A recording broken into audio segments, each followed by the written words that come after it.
Good evening, this is Mr. Wintermelon. In the previous chapter, we have learned about reproduction in plant. In this chapter, we are going to get kinky, you can see the cleavage over there, and learn about the reproduction in humans.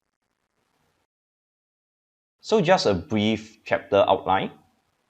First, we are going to learn anatomy and function of the reproductive system in human. You have two, or rather you are going to learn two, because most of us only have one, but for O-level syllabus, you have to learn both. They are the male and female reproductive system. Next video, we are going to learn the menstrual cycle, which consists of the menstruation and ovulation. You will also learn the hormones involved, as well as the fertile and infertile phases. Next is fertilization, and what follows is embryonic development, just the early part. And finally, the placenta and amniotic sac. And lastly, STI, which stands for sexually transmitted infection. Last time it is used to be called STD, sure to die. So in this video, we are going to learn about the anatomy and function of the reproductive systems. And by the end of this lesson, you should be able to list and identify on a diagram of a male reproductive system the testis or testicle, scrotum, sperm ducts, prostate gland, urethra, and penis. Just bear in mind that for a male, we actually have more than a few glands over there. But for your O-level syllabus, you just need to know prostate gland. So don't be confused over, which gland should I name? Don't worry, O-level, they just require you to label prostate gland if required. For the female reproductive system, you will need to be able to identify and give the function of ovaries, oviduct, uterus, cervix, as well as vagina. The first specimen that we have down here is the male reproductive system. There are some organ which is not part of the male reproductive system that you have learned in the chapter of excretion. So do take that in mind. But what are the organs that are inside the male reproductive system? First, we have the testis, which produces testosterone as well as sperms. Just bear in mind the spelling. Testis is the singular, testes is the plural form. Another name is the testicle.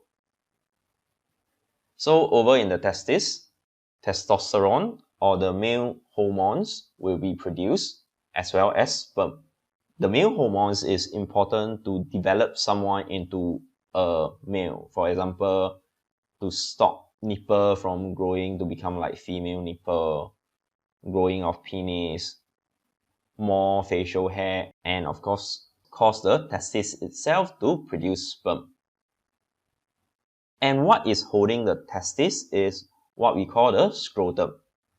Scrotum will hold the testis outside the body. It is important for the testis to be outside the body so that the temperature can be slightly below the human core body temperature, because the lower in temperature is necessary for the development of the sperm. So if you like to put something hot onto your groin or something hot on your lap, for example your laptop, which is where it gets its name, laptop, it is on top of your lap, do be more careful about the development of your sperm if you are someone who carry your testis around. After the sperm is produced and when it is needed, the sperm will go to the sperm duct. It will travel past the prostate gland which secrete nutrients to nourish the sperm, because the sperm will have to swim all the way to fertilize the egg. So the prostate gland will contain nutrient which will supply the sperm with the energy that is needed for the journey. After going through the prostate gland, it will go through the urethra. So the urethra will allow the semen. What is semen? Semen is just basically sperm plus the secretion of the prostate gland. So it is sperm plus the fluid that is released from the prostate gland, and we get semen. So urethra will allow semen as well as urine to pass through the body. And finally, we have penis, which is an erectile organ that enable the deposition of the sperm. Without penis, your body will have a difficult time to send the semen with the sperm into the female body. And of course, as earlier mentioned, there are a few organs such as the urinary bladder as well as the ureter that are not part of the male reproductive system. So please have a clear idea of which one is the urethra and which one is the ureter.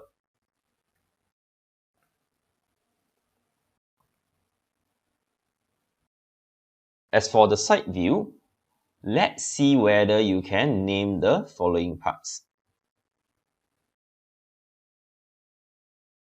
Okay, let's see whether you are right. So we have our testes, scrotum, sperm duct, prostate gland, urethra, and penis. Those are the parts of the male reproductive system that you will need to be able to identify. And of course, we have our urinary bladder down here. That is not part of the reproductive system, but let me just point it out in case you are wondering. Now, if you cut the testes into thin layer, you will see something like this.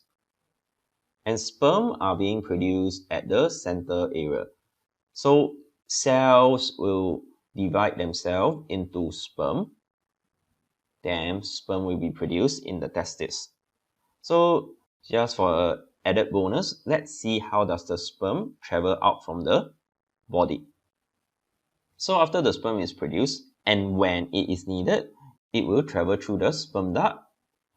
And when it passes through the prostate gland, it will be mixed with the prostate fluid and they will be ejaculated out. But of course, the penis down here is kind of flaccid. You wouldn't get ejaculation when the penis is flaccid. The penis will need to be erected first before the sperm can come out. So for the labeling part, I don't think you need to draw it in your notebook if you are not comfortable. You just need to know the name of the different parts of the reproductive system and able to identify the part. For the function, I have this table which summarizes the function. You can copy this down. For the scrotum, it holds the testes below the body temperature by being outside of the body. The testis, as mentioned, produces sperm as well as the hormone testosterone. Sperm duct, which transports sperms from the testis to the urethra. Prostate gland, which will secrete the prostate fluid, and this will provide the nutrients needed for the sperm to swim to the egg. Urethra is to transport urine and semen out from the body. And penis is to introduce the sperm into the female reproductive tract or the vagina, which we will learn in our next slide. So this is exhibit number, 3, because there are 2 exhibits of male reproductive system. But female, I will only show you 1. So the ovary is down here. It produces the egg as well as the hormone, estrogen and progesterone. Oviduct or the fallopian tube is the location whereby fertilization takes place. uterus or the womb, which is the location where the fetus or the unborn baby develops. So to chart the journey of an egg, during ovulation, an egg will be released from the ovary. It will move past the oviduct. If it is fertilized, it will implant itself onto the wall of the uterus. The cervix is the opening into the uterus, and vagina is the site where the male deposits their sperm. The vagina also have another name to it. It is called the birth canal. And the largest thing that can pass through a vagina is a baby head. So some interesting fact about, well, bulldogs is the bulldogs can't give birth naturally. All of them will have to go through C-section. That means the vet have to cut open the womb and remove the baby bulldog from the mother. Reason being, their head is too big. So if human become extinct, bulldog will most likely become extinct because they can't give birth naturally, since their head is too big to fit through the mama bulldog birth canal. So this is another table which you should copy down. The function of ovary, as mentioned, is to produce egg and hormones. Oviduct is to convey the eggs from the ovary to the uterus. It is also the site where fertilization takes place. So oviduct will contain cilia or microscopic hair that will move the egg from the ovary to the uterus. Uterus is the site of embryonic development, or where the fetus grows. So in many ways, people are wrong when they say, oh, the pregnant lady's stomach is becoming larger. It is actually the uterus or the womb that is becoming larger, not the stomach. Cervix is the opening into the uterus, and vagina is there to receive the penis during copulation. Copulation is another word for sexual intercourse. So lastly, let's take a look at the male and female gametes. Remember, gametes is the sex cell. We can compare the size, number, and mobility. For sperm, you can see that they are much smaller than the egg or the ovule.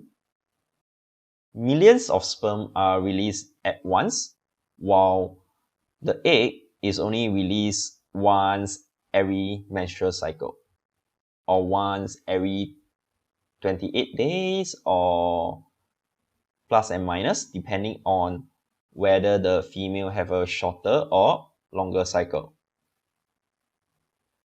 Sperm can move, while the egg is unable to move by itself, which was why, as mentioned earlier, oviduct contains cilia that will move the egg from the ovary to the uterus.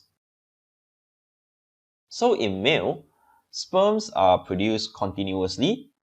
In the case of egg, as mentioned, only one is released from one of the two ovary every around 28 days. Like I said, it is biological, so it's not fixed to 28 days. Different people have different cycle.